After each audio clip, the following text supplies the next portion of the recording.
Hello mga beshi, ayan nga at ako ay nag-grass cutter. So hindi naman siya sinabi ng amo ko na kailangan ko mag-grass cutter, kaya lang gusto ko siyang i-try. Parang gusto kong matry kung ano yung feeling na nag-grass cutter and kung paano siya gamitin. So actually meron talaga silang din hired dito na gardener, kaya lang pina-stop nila kasi nga ang tagal naman kasi tumubo ng mga damo dito, tapos nagbabayad sila monthly. So parang 2 times lang a month sila nag-ano, tapos pagdating nila dito hindi pa gano'ng kataas ng mga damo. So kaya ang ginawa nila, in-stop muna nila yung pag-hire ng gardener. So at dahil nga pag Saturday and Sunday walang pasok ng mga amo ko, so ang ginagawa nila, sila yung nag-grass cutter kasi nga daw exercise din yun nila. Siyempre kapag wala sila dito, ang ginagawa ko, nagtatry ako mag-grass cutter para tulungan na rin sila, kasi nga siyempre wala naman akong alagang bata, minsan tapos na yung trabaho. Kaya kapag may time ako, tinutulungan ko sila mag-grass cutter. So ayan na, init na ng aking pag-grass cutter. So bali wala namang tao dito at everyday yung mga bata ay nasa school at yung mga asawa naman ay nasa office. Naman silang sinasabi na kailangan ko mag-grass cutter, kaya lang syempre parang tulong ko na lang rin sa kanila kasi nga mababait silang mga amo. Yung mga dahon naman sa labas, katulad ng mga dry leaves na nahuhulog galing sa puno, hindi rin naman nila sinasabi na kailangan tanggalin. So nasa sayo kung tatanggalin mo hindi sila yung katulad ng amo na kailangan mo maobliga na maglinis sa paligid. So ang importante sa kanila ay nakalinis ka dito sa bahay. At ang importante ay nakapagluto ka ng kanilang pagkain, yung mga kailangan nila, yun lang. Yung sa labas na hindi naman importante kapag may time ka lang bago mo lang siya gawin.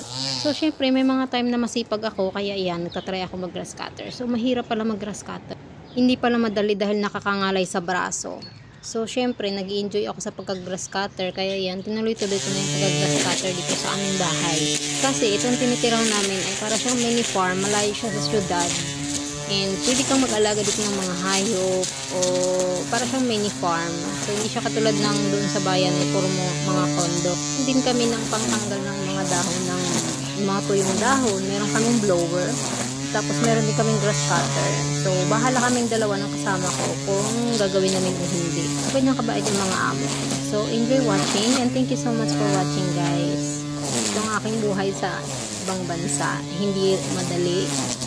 Hindi rin naman sobrang hirap. So sakto lang.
Lubat already?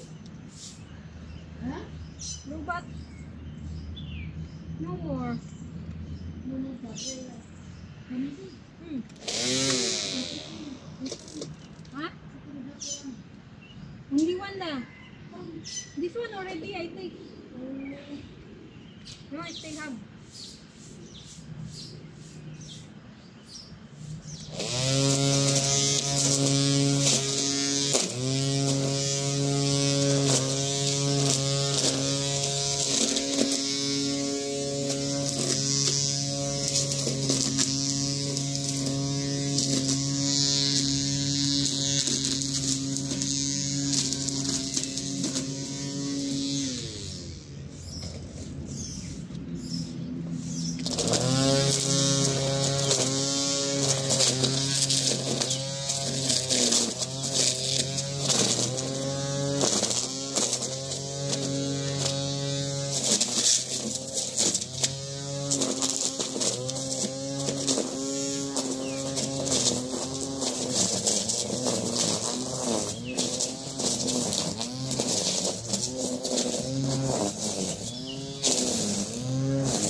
Ayan.